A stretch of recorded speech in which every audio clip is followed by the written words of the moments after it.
Ngasi phongkiba tonga pausising amadi social media dagi lokachaba pausingi update pijari ahanbada maroiba pau None district nauna kuki singi gari chatpada athingba thamkhre Churachandpur dagi 19 haukif masagi chai 19 drug overdose na siba oiramle Indo Myanmar border fencing kakhalambagi matangda yengsin khongchat lakiba Assam Rifle gi IGAR South Major General da paumising na hangba wang pakhum amata pirakhidre Shinzo Abe hatkiba mioising punsi chupa jail da thambagi chairak pikre UP gi Priyagaraj da Indian Army gi training aircraft ama kaikre Sagol chama hena mangkhibagi wakat lakle sadong chanaba faraga yonba yaurabara singnare Central Service Tauriba Karmachari Singi Matakta PCA ki Makada State Police na Tijinba Yagani Haina Rai Takre Domestic problem gi thakta hantharakduna framework agreement ta khudong thiningai ohele haina NSCN-IM na phongdorakli illegal immigrant singna lebak asigi security da chawna singnarakle masak khangdoktuna maramda thindokkhigani haina PM Modi na phongdokre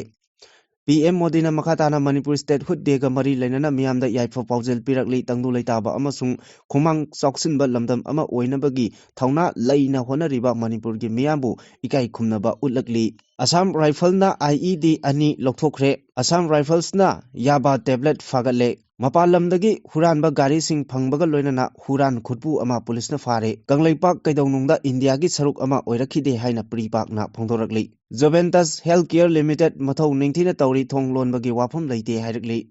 Korkom na Pung Tara Nepal gi Toten shutdown Lauthokre Ekoi Masel gi Marakta Thajaba Amadi Nungsi Chanana Leiraba Matam Kaktada Santi Amasung Chakhotpa Purakpa Ngamgani Haina Manipur gi Governor na Phongdokre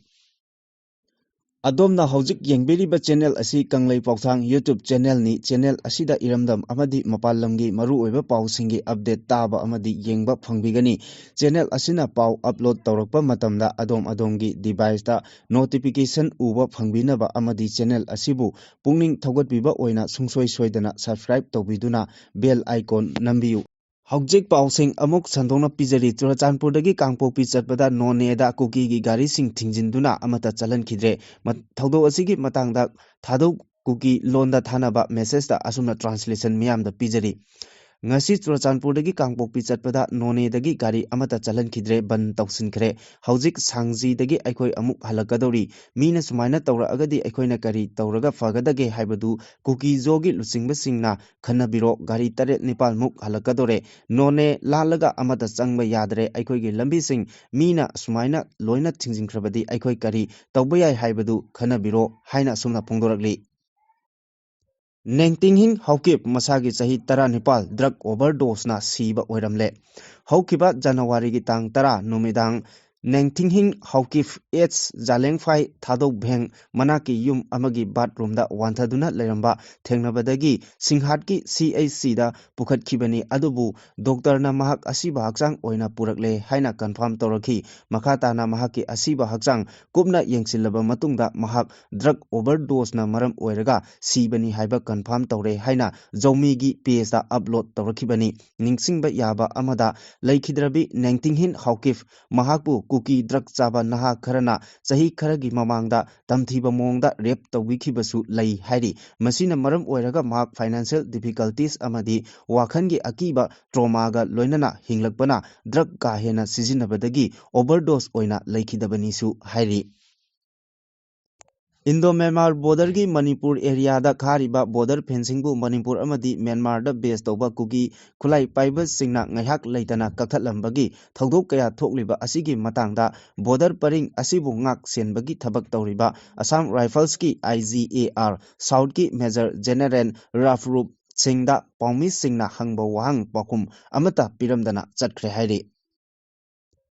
Japan da khwaidagi matam changna Prime Minister oiramba Shinzo Abe bu kumja lising ani kunithoi da Mikhal gi rally amada nongmaina kaptuna hatkiba Tetsuya Yamagami chai nifumanga mapunchi chupa jail da thambagi chairak pikre Nara District Court na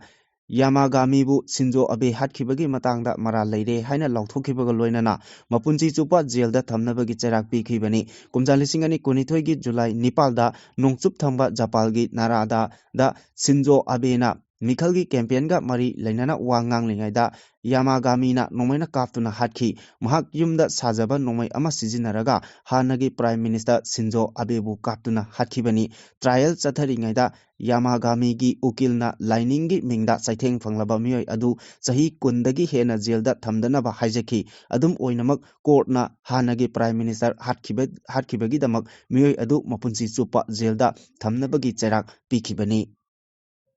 Uttar Pradesh ki Prayagraj da ngarang Indian Army ki training aircraft ama kaikre plane adu kairaga KP College manakta leiba pukri amada tasilakhiba maramna mafam adugi miyamda chauna mipaiba pokhanki thodok adugi matangda mafam aduda leiramba miyamna police da pau piraba matungda fire brigade amadi rescue team sing khonglei thuna mafam aduda changsilaktuna mi kanba amasung mateng pangbagi thabak sing lokhatki matau karamna aircraft adu kaikhibano amasung plane aduda miyoi kaya tonglakhibage haibagi matangda chapchaba report hojik phawbagi oina phangdri tha asigi angan masaruk tasu Bhubaneswar dagi Rourkela tamna pairakhiba apikpa aircraft ama Rourkela yogadaba kilometer tara watlingaida kaikhibani plane aduda tonglakhiba passenger mari amadi crew member ani puna miyoi taruk mak asok apan nangbadha natana kanaguma miyoi amata sikite hairi miyoi mapan tongba chanba A1 private aircraft adu Rourkela dagi Bhubaneswar tamna Chatpagi lambida ikhang khanghaudana kaikibani adubu laibak phabadagi plane asi kaibada mioi amata asok apan nanghokhide haire Sagol loiribasing amasung Manipur lengangna thausa wasaraktabadagi malemda tanglaba Manipur gi poni gi aroiba matam yoksilakadori masing ka hena hantharakpada natana mioi kharana sadong chananaba faraga yonba yaurabra haibagi singnaba leire singkhai hunba polo club ki kauba kauba mioi amana pause asida phongdorakpagi matung inna mamang sahigi September tha aduwaidagi thadokhiba sagol hanjilaktabagi wakat mathang laknarakhi hojik phawbada chawrangna sagol marifudagi chama phawba mangkhre haina singnari thajaba yaba mafamdagi phangba pauna hai Queen Canal Survey gi report matung inna kumja lising ani tarama palda Manipur gi poni masing sumnatagi lising amaga marifu mapan khakta ngaire haina report torakhi matam adudagi hauna Manipur dagi poni mutkhiba yabagi akiba leire haina Manipur lenga ki mityeng singsilakhibani adubu Manipur lenga ki record tadi masing lising ama hena leiragasu ningthina masing thibagi thabak chatharaktabana hojikti sagol gi masing asi lising amagi makhada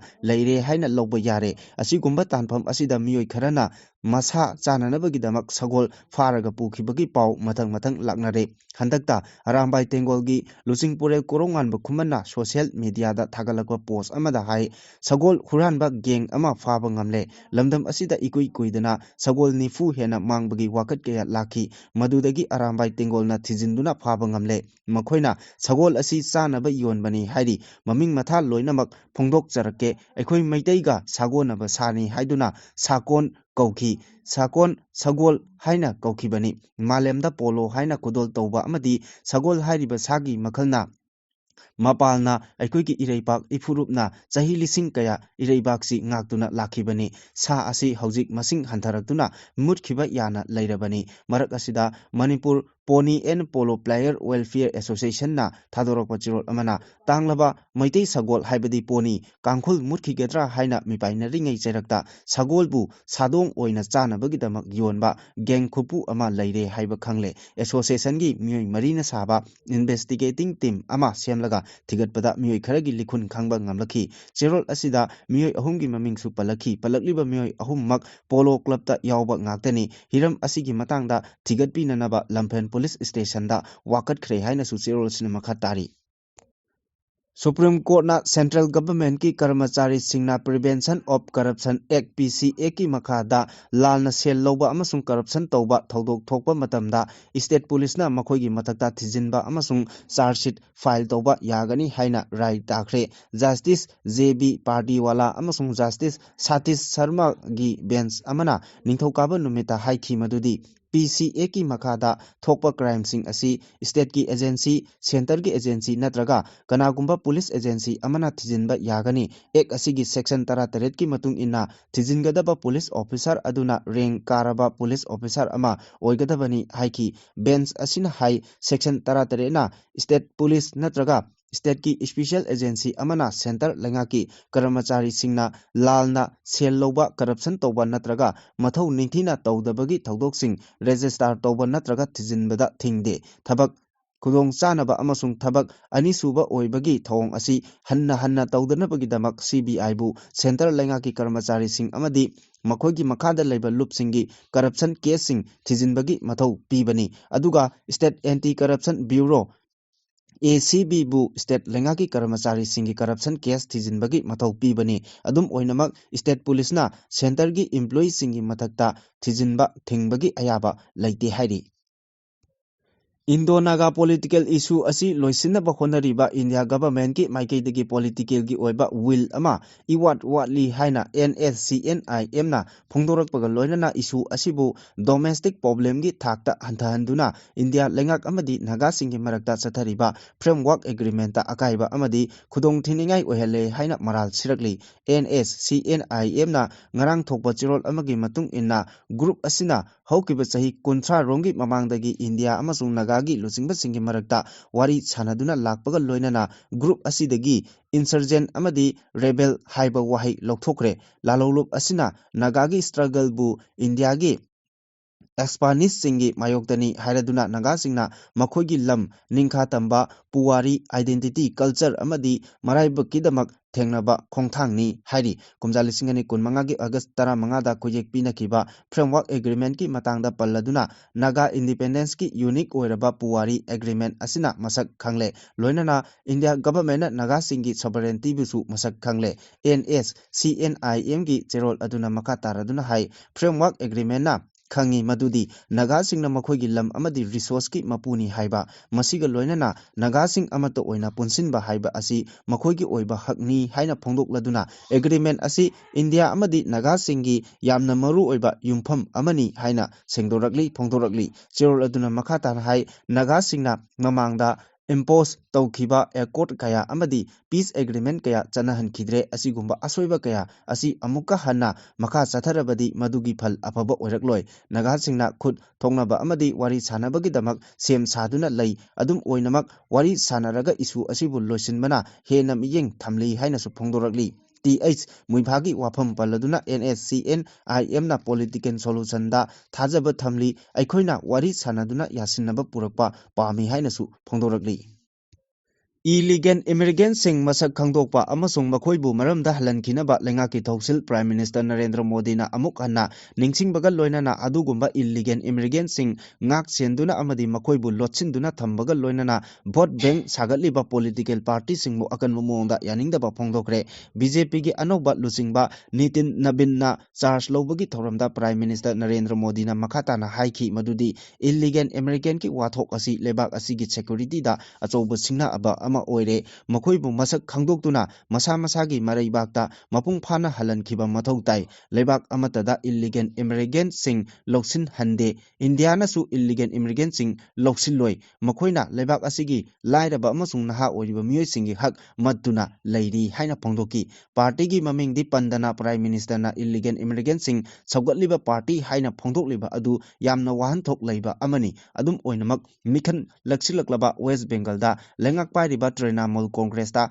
attack chathaba oina uri adugumba political party aduna illegal immigrant sing yokhattuna thamliba adu lebak asigi miyamda khanghalagani ina khunba amasung sakti leba lebak singna illegal immigrant sing takthokpadadi malemgi lebak amatana wahang hangde adugumna lebak sing aduna illegal immigrant sing phaduna thindokpagi thabaksu chathari adugumba thong aduda malemgi lebak amatana karigi illegal immigrant sing takthoklibano haibo wahangsu hangnade kanagumba singna democracy gi mingda firal pairi aduga malemgi ruler amagum ngang sakli madu pumnamak adu kari tawribano hainasu hanglagli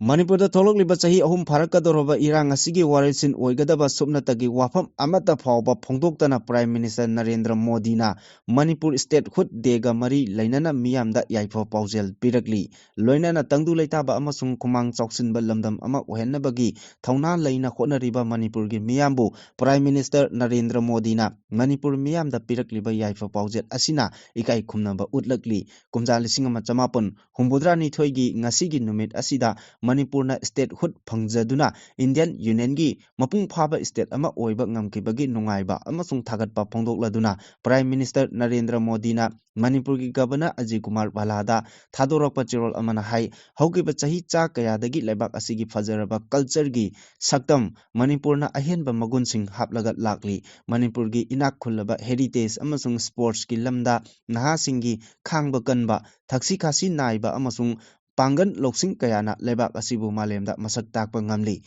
ngasigi numit asida Manipurna lebak asibu sengbat sagalakpada lauraga lakiba thodang nauhauna ningsinghanbagi achouba tanja amasu piri loinana Prime Minister gi chirol asina makata na hai lebak asida changchil lakiba ningtam ihauda Manipurna achouba mafam ama kallaga lairibani Netaji Subhash Chandra Bose ki Azad Hind Fauj Ihan hana singkhatkiba India gi machu ahumgi phiral asi Manipur dani ningtambagi ihauda Manipur gi masing thingamdraba nupa amasung nupi kayana saruk yabaga loinana thawai yauna thawai sing katkhi Manipurna ningtam ihau da chathokiba kathokiba kaya adubu ikai kumnaba utpa oina Andaman and Nicobar Island da leiba Mount Heritage bu Mount Manipur haina ming onkhi Manipura hokiba chahi khara asida Chaukat Thoranga Mari Lainaba sector kayada Khomang Chauksinba uba phangle kumjali singani tara mari dagi Manipurda Central Assistance asi aduki matik hengatle India lengaki flagship program oiriba PM Kisan Jandhan Yojana amasung Ayushman Bharat Nansingba kaya Manipur miyamgi punsi mahingda hena masak masu thokpa ngamhalle state asigi connectivity da ahenba miyeng thamduna national gi rail network da Imphal chu yaunaba akanba mongda honari hairi PM gi chirol sinemakatana Imphal airport pakthok chawthokpagi khumang chawsinbaga loinana national highways yauna khungangi lambi thong phagathanabagi thabaksing leptana paikhatli masidasu natana state asigi healthcare mahai masing innovation amasung women empowerment gi lamda akanba miyeng thamlaga hena mapangal lainaba thabak tawri Prime Minister gi chirol asida makha taraduna hai Malem gi thakta masak naiba chanaroi puthokpa Manipur asisu India gi mangjil thaba state ama oiri sport ki lamda Manipur na purakliba mingchat kaya asibu sakhangba oina leibak asigi ahanba sports university Manipur da lingkhatle matamga chunaba sports ki infrastructure singsu thamba haure state asigi haithoi singthoiraba naha kayana sports ki lamda leibak asigi mingchat makha na purakpa ngamgani haibasi mahaki thajabani haina chirol asida palli tangdu leitaba amasung khumang chawsinba lamdam ama oinabagi thauna leina honariba state asigi miyambu ikai khumnaba utli chawkhat thorangda anobu mayol ama sumna amasung Manipur bu hena mapangal leinaba anoba thauna amaga loinana thabak tawminasi hiram asida center gi maikaidagi mathok tabasing panthadana mateng pangani hainasu Prime Minister gi chirol asna makha tarakpaga loinana thokliba kanglukki irang kuki amasung Maitegi yengthinaba hana sunabagi matang asidadi karigumba wahai amata machet amata palam khidre Ahanba amasung taratare suba Assam Rifles ki ahenba personnel sing fencing sidok lamba mapam khakta natana Indo Myanmar paringda ain kaina Myanmar dagi migrant sing lansilakpa thingnabagi akanba security ki section torang lokhatpa hokre hari Indo Myanmar border pillar 72 amasung 73 gi marakta chathakiba operation amada lalauba singna phumlambani haiba IED ahum asoi angam yaudana lokthokpa ngamkhre security force singna Manipur amadi Myanmar border paringda chathakiba operation singda IED ahum asoi angam yaudana lokthokpa ngamkhibani hairi Ngarang numidang athengbada chathakiba thiba humbagi thabak amada Assam Rifles na National Highway 306 ki manung channa Assam gi Kasar district gi yamlaba yaba tablet phagatpa ngamkhre masiga loinana hairiba lambi asida interstate ki oiba drug puthok pusin tawbagi maru oiba lambi ama oirabara haiba asisu singnaba ama oirakli Assam Rifles amadi Directorate of Revenue Intelligence na akanaba paw ama phangbadagi Chathakiba operation aduda narcotics ki polam pubani haiba tata truck ani khamduna thibo humbagi thabak chathaki maduda lupa karor 38 romgi oigadaba yaba tablet ama lising kuntra phagat pangamki loinana drugsing aduga loinana Tripura dagi mioi ahum amasu mafam adudagi phagat pangamki masing yamlaba drugsing adu kasar corridor haina su ꯈꯪꯅꯔꯤꯕ ꯑꯁꯥꯝꯒ ꯂꯣꯟꯅꯕ ꯁ꯭ꯇꯦꯠꯁꯤꯡ ꯑꯃꯗꯤ ꯑꯋꯥꯡ ꯅꯣꯡꯄꯣꯛꯀꯤ ꯁ꯭ꯇꯦꯠꯁꯤꯡꯗꯒꯤ ꯄꯨꯁꯤꯜꯂꯛꯄ ꯑꯣꯏꯔꯝꯕ ꯌꯥꯏ ꯍꯥꯏꯅ ꯑꯣꯊꯣꯔꯤꯇꯤꯅ ꯊꯥꯖꯔꯤ ꯂꯣꯏꯅꯅ ꯍꯤꯔꯝ ꯑꯁꯤꯒꯤ ꯃꯇꯥꯡꯗ ꯃꯈꯥ ꯇꯥꯅ ꯊꯤꯖꯤꯟ ꯍꯨꯝꯖꯤꯟꯕꯒꯤ ꯊꯕꯛ ꯆꯠꯊꯗꯨꯅ ꯗ꯭ꯔꯒꯁꯤꯡ ꯑꯗꯨꯒꯤ ꯍꯧꯔꯛꯐꯝ ꯑꯃꯗꯤ ꯃꯔꯤ ꯂꯩꯅꯕꯁꯤꯡ ꯐꯥꯒꯠꯅꯕ ꯍꯣꯠꯅꯔꯤ Manipur Police mapal lamdagi huranba gari sing phagatle Delhi Police dagi phangba akhangnaba paw amagi matung inna Manipur Police state asigi mapaldagi huralakpa gari singi mayokta punna thorang lokhatuna gari sing asi phagatkhibani hari ICICI Lombard Insurance Company amasung Technical Tengbanga loinana chathakiba thorang aduda state asigi mapandagi huralakpa apunba gari taru Churachandpur amasung Imphal East district dagi phagatpa ngamkhi phagalaba gari sing adu chana pathapki matung inna mari leinaba police station singda sinakhre amasung gari sing adu mari leinaba state singda handoknabagi thorangsu chathari hairi case asiga mari leinana Delhi Police ki crime branch na hairakpagi matung inna Manipur Police amasung CRPF ki sector QAT gi punna Saba team amana Yaripok Bisnu Nahadagi Muhammad Zuma Khan Sai Kuntramapan Phagatki Phagalaba Miyoi asi mafam kayadagi Huran bagi case singda chenaba miyoi amani Mark State kayada Bagal loinana gari huranba kanglup amagi maru oiba miyoi amasuni haiba khangba ngamle hauzik chathariba thorang asigi saruk ama oina state asigi tongan mafam singdagi atai huranba gari sing thidoknaba amasung phagatnabasu honari Makha tarakpa pauda Kanglaipak Kaidaunungda India gi saruk ama oirakhide haina Pripakna phongdoragli India gi makhal kaya gi aronba lalongna Kanglaicha singi thamoida matam amada iramdam Kanglaipak Sovereign Kingdom ama oina leijarami haiba phawba kawhallakli asigumba wafamsing asi India mapunglam amasung lamdam asigi anekpa scholar sing thadokduna lana puwari ihallaga Kanglaipak pu yalongaidagi imperialist India ga tana thanaраktaba saruk ama oina uhannabasu honari lining lambi natki oiba saktam mingau thagau jagoi isai phijet chakset wangang sangang lamchat sajat amadi atai hiram kayada mitop Indian singi matau tamhanduna maduna lemjabani khalhanba ngamlakli isagi amadi ireipaki oiba khibik kayabusu yamna thak nemba lemjaningai oidabagum khalhalakli isagi saktam ngakpada jingnaba pokhalli sunombagi hainabi manghalli pothok puthokpada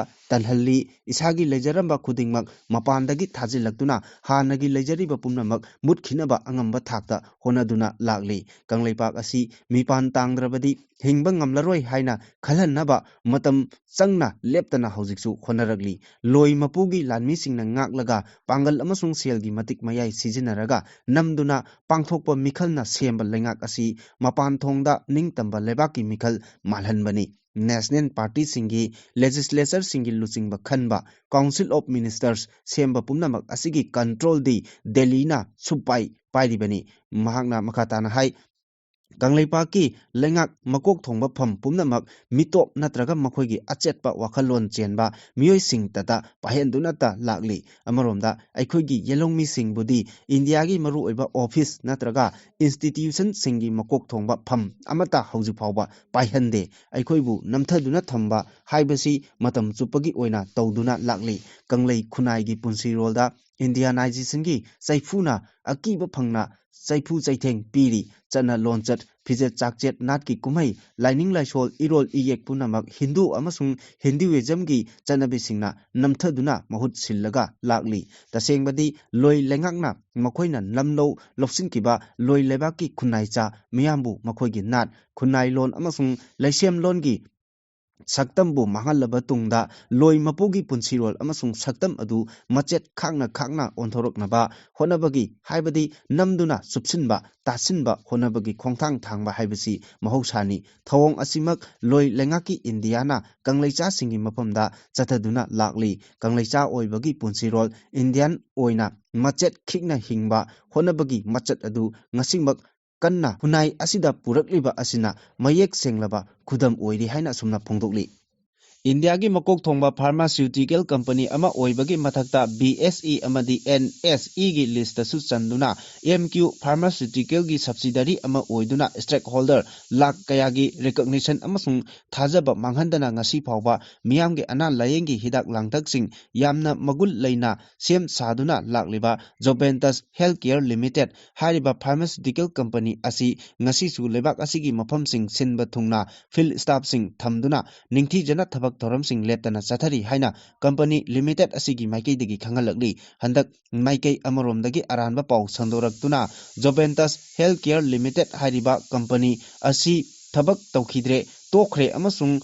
जोर्बिया health care limited कौबा company अमदा affiliate तौखरे अदुगा हौजिक company असिगी asset न चिंगबा अतोपा company अमदा transfer तौखरे पिथोखरे हाइबन चिंगबा वाफम अमा थोरकलिबदु यामना अरानबा पाउनी हाइरकली मियामबु अरानबा माइकेदा लमजिंगनबा होनरिबा तोंगा असिदा company असिगी stake holder सिंग अमसुंग सब्सिडरन मियामदा अरानबा पाउ संदोकलोइदबनी थाजब थंबिरोइदबनी हाइबा वाफम सिंगसु जोबेंटस हेल्थ केयर लिमिटेड ना खंगलकपने स्टेक होल्डर अमसुंग मरी लेनबा मियामदा ख्वाइदगी अवांगबा थाकता मतिक मगुल लेरबा क्वालिटी दा अतोपा कंपनी सिंगना तमजनिंगाइगी ओइरबा मसक ओइरबा हिदाक लांगथक सिंग पुथोक्तुना फार्मास्यूटिकल कंपनी अमा ओइदुना हौजिक फावबा लागली हाइना फोंदोरकली कनागुंबा मानब नत्रगा थौंग मानदब कंपनी अमगा पुनसिनदुना थबक तौकिबसु लैते अदुगा मतुंगदसु असिगुंबा थौंग अमता तौबा लैरोय लोना पीबा रूल्स अमदी गाइडलाइन मपुंग फाना ngakतुना ख्वाइदगी हेना मगुल लैबा मेडिसिन पुथोकपगी थबक चतदुना लैखिगनी हाइरकली लेबाक असिना मपुंग फाबा रिपब्लिक अमा ओइखिबा नुमित जनवरी 13 की थौरम कोऑर्डिनेशन कमिटी कोरकोमना बॉयकॉट तौखरे बॉयकॉट की सरुक अमा ओइना लाक्लिबा जनवरी 15 की अहिंग नोंयाइदगी जनवरी 13 की नुमिदांगी पुंग 3 फावबा पुन्ना पुंग 19 की ओइना टोटल शटडाउन तौरगनी हाइना लाउथोखरे लोना थिंखरबा कोरकोम की पब्लिसिटी कमिटी की media coordinator M Sakhen Thadokpa Chirol Amana Hai, shutdown Manungda Irecha Singna Sintha Lepiu, Yumdagi Mapan Tokpiganu, Indiagi Nampuda Pangto Liba Republic Day Asi, boycott Tobiu. Total shutdown Manungda, Tangai Fadaba Lining Laisol, Ana Layeng Amadi, Mayo Lampoka Mari Lenaba Thoram Sing di Consiloi, Republic Day boycott Tobagi Matang da Chirol Asina Makata Hai, Mapung Paba Republic Amagi Wahan Tokti, Lamdam Adu da Ladiba Miyangi. Tasengba ning tamba lengak mihut lengak kanglon leiba haibani Republic adubu sembada lebak atopabu namlo loksindaba tongning ba tawdaba miyot minay chathadaba amuba pathak thamdaba oigadabani Republicanism haibasi democracy gi mingselni hainaribani India gi Republic di Brakhian Bania Singna cultural class ama oiraga chagalakpa leibakni Two Nations Theory asi India gi Hindu nationalist singna British loilamda taisinna pakhona duna ngasi phawba lakli hainasu phongdorakli Aikoi masel gi marakta amana amabu thajaba thamnaduna nungsi chanana laiminaraba khaktada state asida shanti amasung chawkhot palambel da khumang chawsin bangamgani lamdam asigi identity amasung democratic value ngak chenduna thamba haibasi aikoi khuding maki thodang lai haina Manipur sarkar na sil langduna first MR parade ground da pangthokiba Manipur na statehood phangkiba yankai manga suba thoranga mari lenana wangang laduna Manipur gi governor Ajay Kumar Bhalana phongdokre mahana makhata na hai Kanglup phurup masel gi marakta lairiba Kenabasing Santaina Duna Tangdu Laitaba Puraknaba Honaba Haiba Asida Aikoi Kudingmak Asoba Todang Lay Ngasigi Numit Asida Manipur Miamgi Oinadi Yamna Maru Oiba Numit Amani Englishing Machamapun Humbudrani Toigi Ngasigi Numit Asida Manipurna Statehood Funkibani Numit Asina Lamdam Asigi Miamgi Democratic Right Identity Puari Amasung Collective Will Amasung Mayek Sengna Udli Manipurna Inkumza Lisingam Chamapun Humbudrani Toigi January Kun Matoida Statehood Funkiba Asi Aikogi Political Kongsata Singthaningai Oiba Tangak Amani Masina Lebak Asigi Democratic Framework da Manipuri Constitutional Position Adu Hena Chechil Halibani State Ama Oina Aikoina Fangliba Right Amasung Privilege Asiga Iroina Aikoina Aikoigi Ithau Taba Ama Oina Lebak Asigi Constitution Book Ngakna Thamba Mathautai State Asida Sarkar gi Maikei Gisu Law and Order Maintain Taunaba Civil Administration Amasung Security gi Force ki Marakta Ningthina Coordination Pinaduna Thabak Paikhali Daita Leba Citizen Ama Haibasi State Amagi Mapangal ne Manipurna Statehood Phangba Asina Lamdam Asigi Miyamgi Identity Democratic Value Amasung Amata Oina Apunbagi Sakdam Chawkhatpa Amasung Justice Phanganba Adu Hena Mapangal Lehalibani Haina Phongdoki Ngasigi Thoromaduda Governor Ajay Kumar Bhalana Parade Insertion Chathaki Bagat Loina Nepal Suba MR gi Contingent Ningthau Manipur Police Department gi March Pars Contingent Taramari Amasung Ben Party Contingent Nipan Punna Contingent Kunithoina Saruk Yaki Makatarakpa Pauda Khuman Lampak ISBT dagi Route 12 da ngasi dagi bus sing thaba haugadori Kumpuduna Nongkhang Sairaga Kumal Lampakta Leiriba Manipurgi Interstate Bus Termination ISBT Ngasidagi Mathau Tauraba Auragani Hari Hiramasigi Matangda Manipur Lengaki Transport Director na Presta Thadokpa Chirot Amana Hai Ngasidagi Recommission Taugadariba ISBT Dagi Tongan Tonganba Route Taranitoida Busing Thagani Route Sing Adudi Imphal None Imphal Tamenglong Imphal Ukhrul Imphal Kamjong Imphal Wabagai Imphal Sugunu Imphal Yangyangpokpi Imphal Chandel Imphal Laisangthem Imphal Moirang Imphal Kaksing amadi Imphal Yaripokni Hairi Hariba bus servicing asi yawningba tongningba passenger singna Khumal Lampakta leiba ISBT da laklaga yawbiyu masigi ticket na bus sing asigi conductor singi khuthangdagi electronic ticketing machine da loba yagani loinana Manipur State Transport ki official website natraga mobile application Manipur dagi online gi khuthangda ticket sing book tauba yagani makha taba akupa morol gi damak Manipur State Transport ki manager gi mobile number 8787546522 dagi khangba yagani haina transport department gi makai dagi khangalakli MG Narega Haina Kangaramba Housing Maming One Kraba Asi Mutat Kadoriba Asi corporate sector ki Chenjau Paiba Singda Achoba Senfam Thada Naba Lairaba Singi Hak Mat Naba Thorangni Lamdam Asigi Lairaba Tabak Supam Nompam Lejadraba Kungangi Lairaba Miyamda Yamdrabada Numit Chamani Tabak Piramba MG Narega Bu Maming Onthokpada Natana Tabak Pidrabadi legally Kota Thengnaba Yaramba Ek Asi Semdokduna Yahalaktriba Asi Ek Asibu Muthatnaba Scheme Asigi Makada Thadaramba Yamlaba Senfam Kaya Asi Senjau Paiba Corporate Sector Singda Pinaba Amadi Lairabagi Miyamgi Hak Matnaba Thorangni Haina MPCC gi President K Megachandrana Phongdokre Wafam Asi AICC na Sinduna India Sinba Thungna Pangthokliba MG Narega Bachao Sangram gi Manung Channa Sengmaijin Jila Parishad ki oina Hangun Edigaha Lampakta Wabagai Block Congress Committee na Sinduna Pangthokiba Village Level Outreach Amadi Mass Content Program gi Thorom Amada Phongthokibani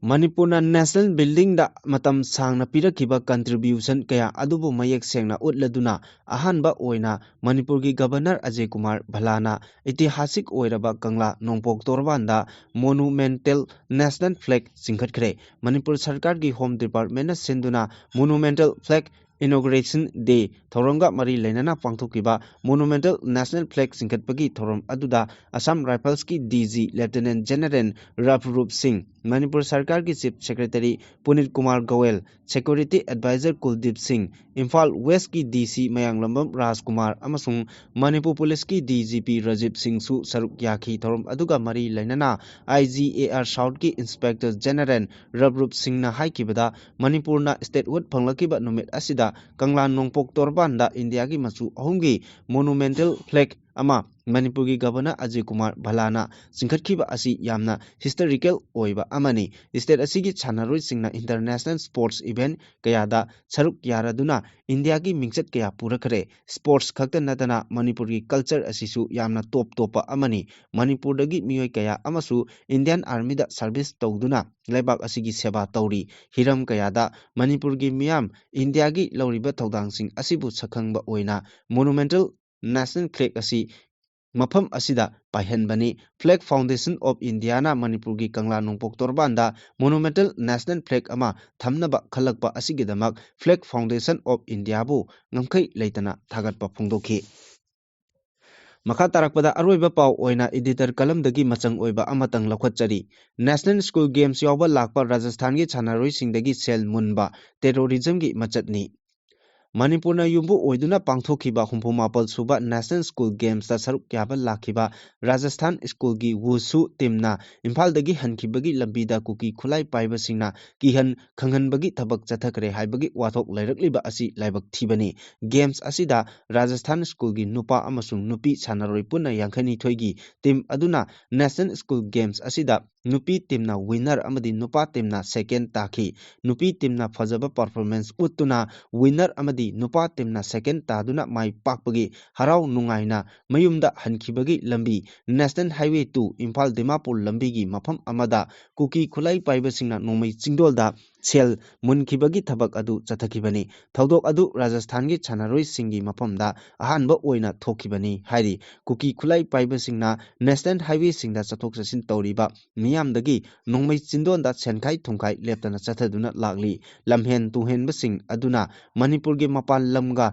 ꯐꯥꯎꯅꯕ ꯂꯝꯕꯤ, national ꯍꯥꯏꯋꯦꯁꯤꯡꯗ ꯁꯦꯟꯈꯥꯏ ꯊꯨꯝꯈꯥꯏ ꯆꯠꯊꯕ, ꯄꯣꯠ ꯆꯩ ꯂꯨꯠ ꯇꯧꯕ, ꯃꯤ ꯐꯥꯔꯒ ꯔꯦꯟꯁꯝ ꯇꯥꯟꯕ ꯑꯃꯗꯤ ꯍꯥꯠꯄ ꯇꯨꯞꯄꯒꯤ ꯊꯕꯛꯁꯤꯡ ꯆꯠꯊꯕꯗ ꯁꯦꯀ꯭ꯌꯨꯔꯤꯇꯤ ꯐꯣꯔꯁꯅ ꯀꯟꯇ꯭ꯔꯣꯜ ꯇꯧꯕ ꯉꯝꯗꯅ ꯍꯧꯖꯤꯛꯁꯨ ꯂꯥꯛꯂꯤ꯫ ꯅꯦꯁꯅꯦꯜ ꯍꯥꯏꯋꯦ ꯁꯦꯝꯕ ꯑꯃꯗꯤ ꯉꯥꯛ ꯁꯦꯟꯕꯒꯤ ꯃꯊꯧ ꯏꯟꯗꯤꯌꯥ ꯒꯚꯔꯟꯃꯦꯟꯠꯀꯤ ꯁꯕꯖꯦꯛꯅꯤ꯫ ꯅꯦꯁꯅꯦꯜ ꯍꯥꯏꯋꯦꯁꯤꯡꯒꯤ ꯇꯣꯉꯥꯟ ꯇꯣꯉꯥꯟꯕ ꯃꯐꯝꯁꯤꯡꯗ ꯁꯛꯈꯪꯗꯕ ꯀꯨꯀꯤ ꯑꯃꯗꯤ ꯅꯥꯒꯥ ꯈꯨꯠꯂꯥꯏ ꯄꯥꯏꯕꯁꯤꯡꯅ ꯁꯦꯀ꯭ꯌꯨꯔꯤꯇꯤ ꯐꯣꯔꯁꯁꯤꯡꯒꯤ ꯃꯃꯥꯡꯗ ꯐꯣꯡꯅ ꯃꯤꯌꯥꯝꯗꯒꯤ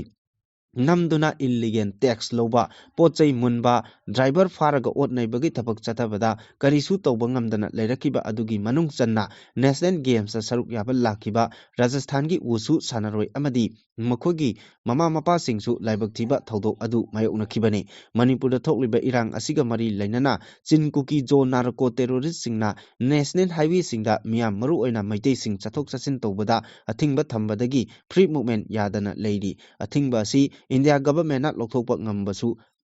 ꯉꯝꯗꯅꯁꯨ ꯂꯩꯔꯤꯕꯅꯤ꯫ ꯆꯤꯟ ꯀꯨꯀꯤ ꯖꯣ ꯅꯥꯔꯀꯣ ꯇꯦꯔꯣꯔꯤꯁꯠꯁꯤꯡꯅ ꯃꯩꯇꯩ ꯃꯤꯌꯥꯝ ꯍꯥꯠꯂꯒ ꯃꯅꯤꯄꯨꯔꯒꯤ ꯃꯅꯨꯡꯗ ꯃꯈꯣꯏ ꯈꯛꯇꯒꯤ ꯑꯣꯏꯕ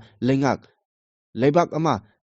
ꯁꯦꯝꯅꯕ ꯂꯥꯟꯗꯥꯔꯛꯂꯤꯕ ꯂꯩꯕꯥꯛꯀꯤ ꯃꯊꯛꯇ ꯂꯥꯟꯗꯥꯕꯅꯤ ꯍꯥꯏꯅ ꯂꯧꯗꯕ ꯑꯃꯗꯤ ꯂꯥꯟꯗꯥꯔꯛꯈꯤꯕꯁꯤꯡꯗ ꯃꯤꯅꯨꯡꯁꯤꯒꯤ ꯃꯤꯠꯌꯦꯡꯅ ꯌꯦꯡꯕꯗꯒꯤ ꯋꯥꯊꯣꯛ ꯑꯁꯤ ꯅꯦꯁꯅꯦꯜ ꯑꯃꯗꯤ ꯏꯟꯇꯔꯅꯦꯁꯅꯦꯜꯒꯤ ꯏꯁꯨ ꯑꯣꯏꯔꯛꯂꯦ ꯍꯥꯏꯕꯁꯤ ꯁꯦꯟꯇ꯭ꯔꯦꯜ ꯒꯚꯔꯟꯃꯦꯟꯠꯅ ꯈꯪꯂꯕꯁꯨ ꯈꯪꯁꯤꯟꯅꯗꯅ ꯂꯩꯊꯣꯛꯂꯤꯕꯁꯤ ꯂꯥꯏꯕꯛ ꯊꯤꯕꯅꯤ꯫ ꯃꯤꯑꯣꯏꯕ ꯈꯨꯟꯅꯥꯏꯒꯤ ꯃꯔꯛꯇ ꯃꯁꯥꯒꯤ ꯍꯧꯔꯛꯐꯝ ꯈꯪꯗꯕ, ꯌꯨꯝꯍꯣꯡ ꯇꯣꯏꯕꯗ ꯅꯠꯇꯅ ꯈ꯭ꯋꯥꯏꯗꯒꯤ ꯃꯆꯤꯟ ꯊꯤꯕ ꯀꯥꯡꯂꯨꯞꯅꯤ ꯍꯥꯏꯅꯔꯤꯕ ꯀꯨꯀꯤ ꯀꯥꯡꯂꯨꯞꯀꯤ ꯃꯤꯑꯣꯏꯁꯤꯡꯅ